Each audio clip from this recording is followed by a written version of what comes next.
नमस्कार साथियों, आप देख रहे हैं आपका अपना YouTube channel jobs John Jeetu में। आज हम बात करने वाले हैं उस मुद्दे की जो सीधे सीधे बिहार की स्वच्छता व्यवस्था और गांव-गांव चल रहे लोहिया स्वच्छ बिहार अभियान, उसमें कार्य स्वच्छताकर्मी स्वच्छता पर्यवेक्षक के संघर्ष से जुड़ा हुआ। तो दोस्तों, 27 अगस्त से लोहिया स्वच्छ बिहार अभियान के पर्यवेक्षक और स्वच्छताकर्मी अनिश्चितकालीन हड़ताल पर गए हुए हैं। वो कर्मचारी जो गांव-गांव पंचायत जाकर यह सुनिश्चित करते हैं कि खुले में शौच की प्रथा खत्म हो, शौचालय का उपयोग हो, नली गलियां की सफाई बनी रहे, वही आज अपने हक और अधिकार के लिए सड़क पर उतरे हैं। उन्होंने सरकार के सामने 8 सूत्री मांग की सूची रखी। इसमें मानदेय वृद्धि, सेवा समायोजन, लंबित भुगतान, कार्यकाल से जुड़ी अहम बातें शामिल हैं।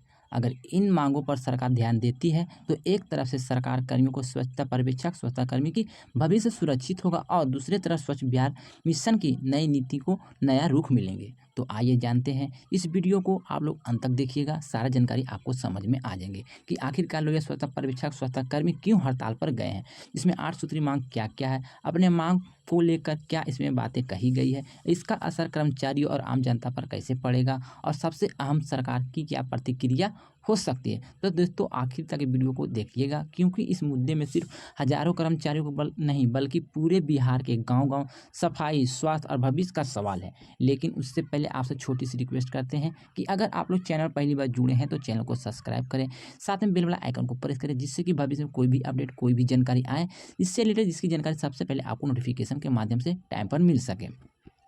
तो लोहिया स्वच्छ बिहार अभियान की शुरुआत इस सोच के साथ हुई थी कि राज्य के हर गांव में खुले में शौच से मुक्त किया जाएगा और लोगों को साफ सफाई को लेकर जागरूकता बढ़ाई जाएगी। इसके लिए सरकार ने स्वच्छता पर्यवेक्षक स्वच्छता कर्मी की नियुक्ति की थी। इस पर्यवेक्षक की भूमिका काफ़ी अहम थे। ये सिर्फ यह नहीं दिखते थे कि शौचालय बन गया या नहीं बना, बल्कि यह सुनिश्चित करने को लेकर करते थे कि उसका उपयोग सही हो रहा है या नहीं हो रहा है। गांव में लोगों को समझाना, योजनाओं को जानकारी देना, पंचायत प्रतिनिधियों को तालमेल बनाना और समय समय पर रिपोर्ट तैयार करना, ये सब उनके जिम्मेदारी शामिल थे। लेकिन दुख की बात यह है कि जिन लोगों को लेकर इतनी बड़ी जिम्मेदारी, उनकी स्थिति बेहद ही खराब है। मानदेय बहुत कम है, जिससे परिवार का घर चलाना काफ़ी मुश्किल हो जाता था। लंबे समय से बकाया भुगतान नहीं किया जा रहा था। नौकरी अस्थायी है, जबकि काम अस्थायी की जैसी है। आवश्यकता की सेवा शर्तें स्पष्ट है कि किसी भी समय हटाए जाने की डर बना रहता था। इस समस्या को लेकर परेशान थे, जिसको लेकर 27 अगस्त से सभी पर्यवेक्षक अपने हड़ताल शुरू कर दिए। उन्होंने साफ कहा है कि जब तक सरकार उनकी 8 सूत्री मांग मान नहीं लेते, तब तक ये हड़ताल जारी रहेगा। आपको हम बता दें कि कुछ यूट्यूबर है जो हमारे यूट्यूब का थंबनेल वीडियो कॉपी करके अपने यूट्यूब पर डाल रहे हैं। उन्हें इतना गाली देने का मन करता है कि क्या कहें दोस्तों। लेकिन यूट्यूब का रूल है, अगर आप लोग वीडियो में गाली या अपशब्द बोलते हैं तो यूट्यूब के नियम के खिलाफ होंगे। इसी के चलते वो बार-बार लगातार बच जा रहे हैं, जो हमारे यूट्यूब का थंबनेल और वीडियो को कॉपी कर रहे हैं, इसीलिए वो बच रहे हैं। तो खैर छोड़िए, जिनको जो मर्ज़ी है करने दीजिए। आइए अब विस्तार से जानते हैं कि आखिरकार ये 8 सूत्री मांग क्या है और क्यों इतनी महत्वपूर्ण है।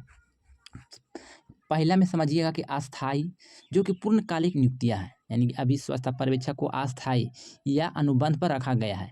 मांग है कि उन्हें अस्थायी यानी कि नियमित कर्मचारी की योग बनाया जाए। इससे नौकरी की सुरक्षा मिलेगी और परिवार का भविष्य भी सुरक्षित होगा। दूसरा पॉइंट में देखिएगा तो दोस्तों, मानदेय बढ़ोतरी। फिलहाल इसे बहुत कम मानदेय मिलता है, जो महंगाई के हिसाब से बहुत ही कम है, बेहद ही कम है। मांग की गई है कि मानदेय को कम से कम 20,000 रुपये प्रति माह किया जाए। इसके अलावे स्वच्छता कर्मियों को 10,000 रुपया प्रतिमाह मांग है कि सभी को लागू किया जाए। यानी पर्यवेक्षक है तो 20,000, कर्मी स्वच्छता पर्यवेक्षक कर्मी है तो उनको मात्र 10,000 रुपया की मांग इन सभी ने रखा है। तीसरा पॉइंट पर आते हैं, सेवा अवधि बढ़ाकर 60 वर्ष करना। सेवा की अवधि स्पष्ट नहीं है। मांग है कि सेवा आयु सीमा को अन्य सरकारी कर्मचारी की तरह 60 वर्ष किया जाए। इससे लंबी अवधि तक नौकरी सुरक्षित रहेगी। चौथा पॉइंट में देखिएगा, लंबित बकाया मानदेय का अविलंब भुगतान। यानी कई महीनों से मानदेय का बकाया है, यानी कि कितनी कहीं-कहीं तो देखिएगा 6 महीना, 8 महीना, 10 महीना का मानदेय अभी तक नहीं मिला है, उसको अविलंब भुगतान करने को लेकर यहाँ पे बातें रखी गई है। कर्मचारी का कहना है कि वे बिना वेतन काम कर रहे हैं, जिससे परिवार चलाना मुश्किल हो रहा है। उन्होंने मांग रखी है कि सभी लंबित भुगतान तुरंत किया जाए। 5वां पॉइंट में देखिएगा, बिना शर्त के 20,000 मासिक वेतन किया जाए। पंचायती राज की अधिसूचना के आधार पर बिना किसी शर्त के 20,000 मानदेय तय किया जाए। वर्तमान में शर्तों और कटौती के चलते हाथ में आने वाले वेतन और भी कम होते जा रहा है। सभी प्रकार की सुविधाएं उपलब्ध कराना, पेंशन, स्वास्थ्य बीमा, दुर्घटना बीमा जैसी सुविधा उपलब्ध कराया जाए। अभी इन सुविधाओं को वंचित है जबकि काम, दबाव और जोखिम दोनों काफ़ी अधिक है। 7वां पॉइंट में देखिएगा तो स्वच्छता मिशन की नई नीति। कर्मचारियों ने कहा कि अगर इनकी मांग पूरी होती है तो मान लीजिए इनका जो मिशन है वो बहुत जल्द लागू होंगे। इससे स्वच्छता मिशन और स्वच्छता पर्यवेक्षक की कार्य को और भांति बढ़िया ढंग से किए जाएंगे। यानी कि कर्मचारियों ने कहा कि अगर इनकी मांग पूरी होती है तो वो मन लगाकर काम करेंगे। इससे स्वच्छ भारत मिशन की और नई गति मिलेगी। 8वां पॉइंट में देखिएगा समान काम के लिए समान वेतन। अन्य विभाग के समान पदों पर कार्यरत लोगों को ज़्यादा वेतन मिल रहा है। मांग है कि समान काम के लिए समान वेतन दिया जाए और इसका सिद्धांत लागू किया जाए। तो दोस्तों जब इतने सारे कर्मचारी हड़ताल पर चले जाते हैं तो इसका असर सिर्फ उनके परिवार पर नहीं बल्कि पूरे समाज पर पड़ता है। गांव की निगरानी रुक जाती है, शौचालय उपयोग की जांच नहीं हो पाती है, स्वच्छता संबंधी रिपोर्ट ठप हो जाती है, पंचायत की सफाई व्यवस्था चरमरा जाती है। इससे ग्रामीण इलाकों में गंदगी फैलने की बीमारियां बढ़ने की खतरा और भी बढ़ जाता है। तो सरकार पर दबाव और संभावित फैसले क्या है ये भी आपको समझनी होगी। अब सवाल यह है कि सरकार क्या करेगी। सरकार के सामने दो विकल्प है। मांगों को मानकर कर्मचारी को राहत देना होगा या फिर हड़ताल को नज़रअंदाज करना जिससे आंदोलन और तेज हो सकता है। इतिहास गवाह कि जब भी संविदा कर्मी या अस्थायी कर्मचारी एकजुट होकर सड़क पर उतरे हैं तो सरकार को झुकना पड़ा है। बिहार के पहले भी आशा, आंगनबाड़ी, रसोईया, जीविका जैसी महिला आंदोलन को लेकर सरकार के खिलाफ बहुत बड़े फैसले भी लिए हैं और सरकार को लेना भी पड़ा। यानी कि बहुत बड़ा आंदोलन इन लोगों ने भी किए हैं। इस आंदोलन को चलते सरकार ने फैसले लेने को मजबूर कर दिया। यानी सरकार बहुत बड़ा फैसला भी ले चुका है। आप लोग देखे होंगे हाल फिलहाल में रसोईया, जीविका, आंगनबाड़ी सभी का मानदेय को बढ़ाया है। तो जनता और कर्मचारियों की अपील है तो आप लोग यहाँ पर आपसे अनुरोध करते हैं कि पर्यवेक्षक का कहना कि यह आंदोलन सिर्फ उनका निजी नहीं है बल्कि पूरे बिहार की स्वच्छता का सवाल है। वो चाहते हैं कि जनता भी उनकी आवाज़ बने और सरकार तक संदेश पहुंचे कि वो लोग गांव की सफाई और स्वास्थ्य सुधार के लिए दिन रात मेहनत करते हैं, उनका भविष्य सुरक्षित होना चाहिए। तो दोस्तों सभी मिलाकर बिहार अभियान के स्वच्छता पर्यवेक्षक बिहार की रीढ़ की हड्डी कहलाती। अगर उनकी 8 सूत्री मांग पूरी होती है तो इसका सीधा फायदा सिर्फ उन्हें बल्कि पूरे समाज को मिलेंगे। स्वच्छ बिहार मिशन को नई रफ्तार मिलेगी, गंदगी और बीमारियों से लड़ाई का और भी आसान होगी और सबसे बढ़कर कर्मचारियों के जीवन सुरक्षित और सम्मानजनक होंगे। सरकार को चाहिए कि जल्द से जल्द इन सभी की मांग को पूरा करें और ठोस कदम उठाएं ताकि हड़ताल खत्म हो और स्वच्छता अभियान को और आगे बढ़ाया जा सके।